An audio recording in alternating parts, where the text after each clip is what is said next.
Salut mes mecs, ça avait une grande et un grand plaisir que je vous retrouve encore en ce jeu. Dans cette vidéo, nous allons continuer dans le critère des choix des composants électroniques.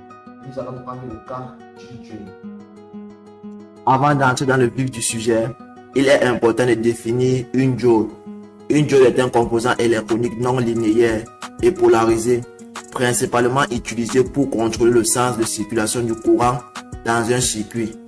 Fabriquée à partir d'une jonction PN, c'est-à-dire semi-conducteur de type P et N, elle permet au courant de passer dans un sens, c'est-à-dire sens passant de l'anode vers la cathode, tout en le bloquant quasi totalement dans l'autre sens, sens inverse.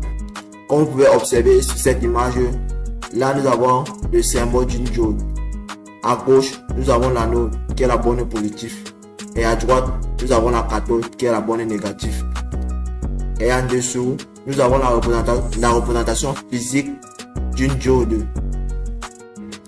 Pour faire le choix d'une bonne diode, il faut essentiellement prendre en compte les paramètres suivants. Sa fonction principale, permettant ainsi de déterminer le type de diode, s'il s'agit d'une diode de redressement, d'une diode Schottky, d'un point de diode, d'une diode Zener, d'une diode à LED, d'une photodiode.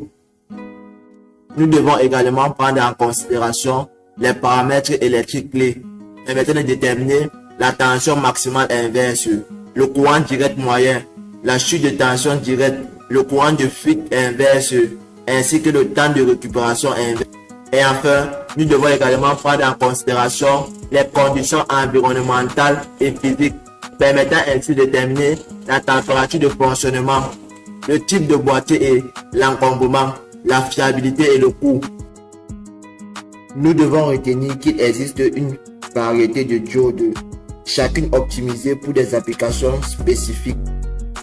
Parmi ces diodes, nous pouvons citer les diodes de redressement, les diodes Schottky, les diodes Zener, les diodes à émettrice de lumière, les photodiodes et les diodes de commutation, qui sont les diodes les plus utilisées.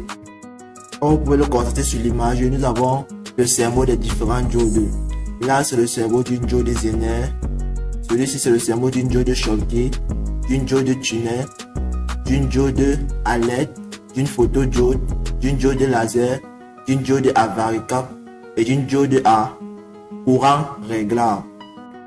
Nous pouvons voir les différents composants physiques des diodes et nous pouvons citer la diode à LED, la photodiode, la diode Schottky, la diode Zener. J'ai été ravi de vous expliquer comment faire le critère de choix d'une diode et ainsi que des différents types de familles de diodes qui existent dans le monde. Si cette vidéo vous a plu, abonnez-vous, activez la cloche de notification et laissez-nous un commentaire. Également en commentaire, je vous ai laissé un lien pour ceux qui veulent en savoir plus sur les diodes. Et sachez une chose, que chaque circuit électronique commence par une étincelle de curiosité. À très bientôt pour des prochaines vidéos. C'était Kamba de Jonathan à votre service.